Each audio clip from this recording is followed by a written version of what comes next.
Hi guys, I hope you're well. If you don't know who I am, my name is Thomas Blake Moore and I'm a teacher in Dubai. In this video, I'm going to be giving a range of different tips for those people who are going to be coming over to the UAE or abroad for the first time. Now, it's easy to think that everyone has it all organised when they come over to the UAE for the first time, and as a result you might be feeling a little bit daunted. I know that I didn't have it all sorted. That would be my tip number one actually, is that people don't always have it all organised. It might seem that way, but it's just not, and it's completely normal to need to ask questions, whether that's to your school, to myself, to other people who teach out in the UAE. Feel free to ask questions to other people. Let's make that number two, because that's going to really help you with the process.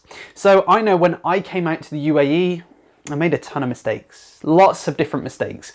That's one of the reasons I decided to make my moving to the UAE guide that's available on my website. But regardless of that, I thought that, you know, other people had it all sorted. You will find people who do just have it all polished for some reason, but you just generally find that in life. But they might make mistakes later on down the line. Let's move on to tip number three, and that is it's normal to feel doubtful about the moving process. So let's just say you're about to go out and then all of a sudden you're hit with this sudden what am I doing?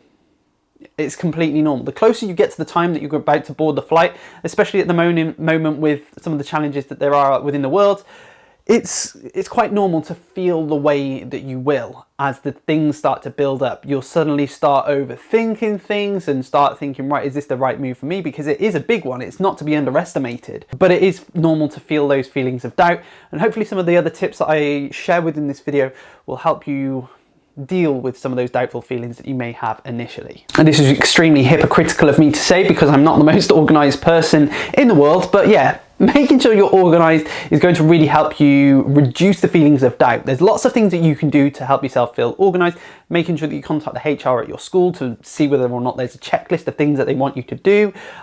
Check out my packing list. It's completely free. I'll link it in the video description so that you can see sorts of things that I pack and then tick those off and see if there's things that you perhaps have missed out.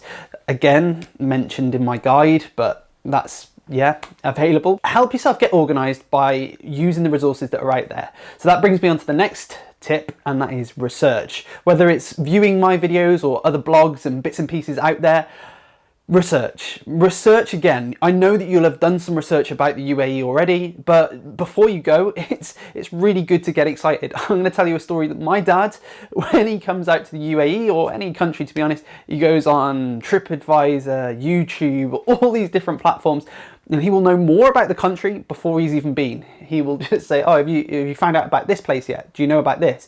And he's gathering intelligence. He's not a spy. That would be pretty cool, but yeah, he's gathering that information about the country and researching. It's going to help deal with some nerves and also gives you that little bit more information, because it's easy to forget things, especially with that initial process of application being so stressful. Once you've then got the job and you're ready to move, you might have forgotten some of the information. So go back, research about the area, and it can help you feel a little bit more comfortable, and also get excited about it too. I suppose that's my next tip, is to get excited about it. Plan things, and that's especially going back to organisation. When you plan things, start thinking about things that you want to go and do. Check out different sites, whether it's you move into Dubai, go and see the Burj Khalifa, go and see Atlantis, go and see the Dubai Mall. Be a tourist. That brings me on to the next tip. Be a tourist, because by being a tourist, you're then building up that excitement, and it also helps you understand the location that you've been to. It's really easy when you move out there initially to just sort of say and sit in your room and not really know what to do, but go and explore, because that will help you feel a lot more comfortable quickly when you move out there. That brings me on to the next part. When you're setting up your home, set it up quickly. I know this is a mistake I still make, is I didn't set my home up quick enough. It's still not fully set up. I've been wanting a coffee machine for ages. It's like a home comfort, but I've always felt like, oh, I'll move home at some point, so I won't buy it in the UAE because I'll just buy it for my forever home in the UK. But let's be honest, you're moving out to the UAE typically for 2 years, usually more. It's usually more nowadays. It's quite a funny meme, is that people say they're going to move out for 2 years, but it's regularly more. But 2 years is a long time, so make sure you set that home up and set it up quickly. This then contradicts my next thing, which is You don't need everything all at once. Do you really need two TVs? Do you need a TV for your bedroom? Do you need a TV for your main room? Because obviously the initial month can be quite expensive, so you're going to need to make sure that you budget, which is my next tip. So make sure that you set up a budget early on, and then that way it's going to be able to hopefully save you a little bit of money. Think about what you have available. It is completely normal for the moving process to be quite expensive.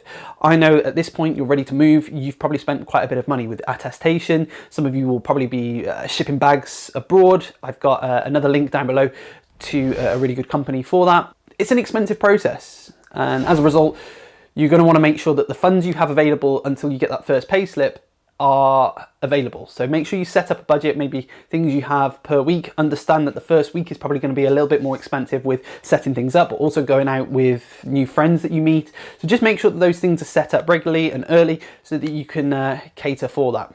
Okay, so just change the microphone. Sorry if this sounds a little bit different. One of the things I need to express is don't overpack at the same time. I know I've just mentioned that you'll want to ship things over potentially. At the same time, a lot of people forget that you can buy pretty much everything in the UAE. Yes, it's a little bit more expensive, but it might save on that baggage fee, that excess baggage fee. So try not to overpack too many things. Next tip is phones. Make sure you keep an unlocked phone. The last thing you want is to get to the airport in the UAE, ready to get your UAE SIM, and realise that your phone is locked to a network in the UK. What that would mean is then you don't have that UAE SIM card in your phone, which can make things a little bit challenging initially, setting up apps and things like that, because you'll need that UAE phone number. So yeah, unlock your phone. Okay, next tip is WhatsApp. I don't know what it is about WhatsApp. I said this to the parents that I had my first meeting with at the school that I was in.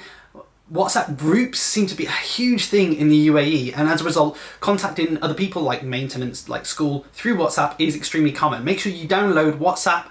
It is quite common for some people to request details such as Emirates ID. Make sure you're sending it to a legitimate company, but it's worth knowing that that might sometimes happen. Obviously, don't send bank details and things like that. But yeah, WhatsApp is quite common. So as I've said before, you're probably going to want to be going out and doing lots of new things with new people. If you're a little bit daunted and you haven't quite met new people who are going to be going to your school, it's completely fine and normal to join online communities. There's lots of them available. There's the Real Brits in Dubai, full of British people, if you are a bit like myself. There's also my Facebook group that I've set up for teachers in the Middle Eastern region, and that is Teachers in the Middle East. There's other Facebook groups such as Dubai Teacher Network. There's all sorts of different Facebook groups. There's online Instagram communities, so we call it Teachergram. If you search the hashtag Dubai Teacher, you'll find teachers out there, and I'm sure that the people who I know through Teachergram don't mind you DMing and saying, you know, what sort of advice have you got for this? So feel free to do those sorts of things, because actually that's completely normal too. So yeah, join those communities and build those relationships, build those friendships. And if you have things that you want to do in terms of hobbies, visit apps like Meetup, which will help you meet new people, because there's lots of different communities available for different hobbies that you might have. Now let's switch and talk about some tips for teachers. One of the big tips I need to give is patience. You need to appreciate that patience is key in the UAE, especially when you're setting things up for the first time. There will be times where you just have to take a deep breath and go, I'm in a different country, this is going to be okay. I've had those moments many a time. I still have those moments when setting things up, driving, all sorts of different things. That relates to school at the same time, because things won't be set up straight away. You might need that patience initially. So let's talk a little bit more through school. Non-teaching staff, they are amazing.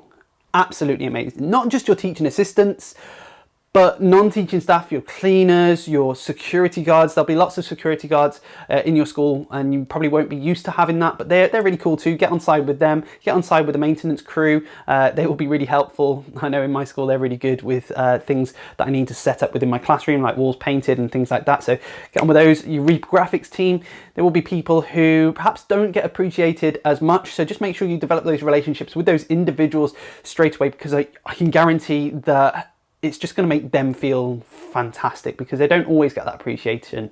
Okay, parents. Let's appreciate the fact that Parents in many cases will be paying extremely high tuition fees for their children to go to private schools. Whether or not it's a for-profit, non-for-profit school, doesn't really matter.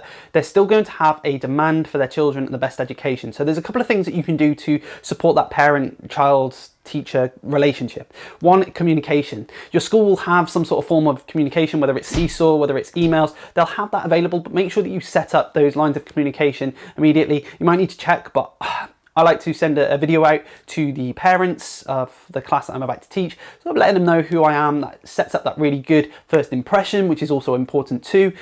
That's important. Parent communication is key. Evidence, as a result, might be important too. I don't really delete emails, to be honest with you, because I never really know when I'm going to need to come back to an email. I do like to evidence things just in case someone says something along the lines. It's not something you really need to worry about too much in the UK, but evidence is quite important, and that links back to lifestyle things, because people might say, you know, oh, I said that I was going to turn up to this appointment at this time, and you have that evidence that said, no, you said that you were going to come at this point. That will happen, and that kind of links back to patience. I don't know why this happens, but you will set up for someone to come for an appointment, let's say maintenance at your apartment. You will set up, let's say, right, you're going to be coming for maintenance at 4 p.m. Monday. 4 p.m. Monday comes around, you ring them up, where are you?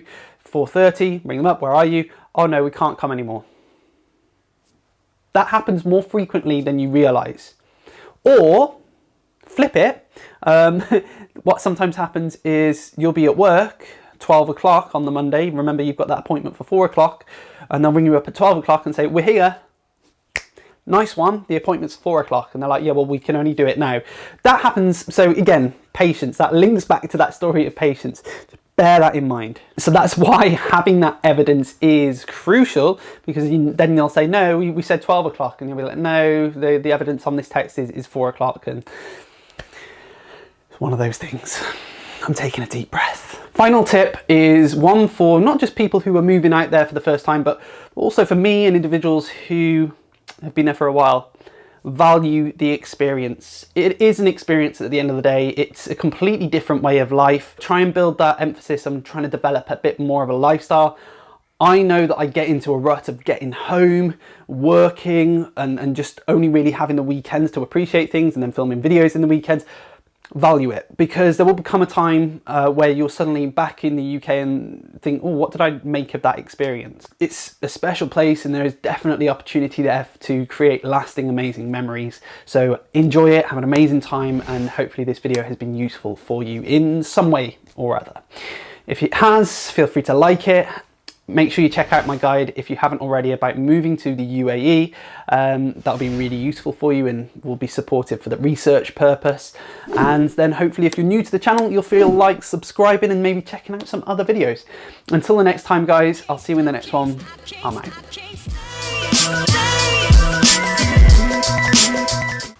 As you stop, really? One sec.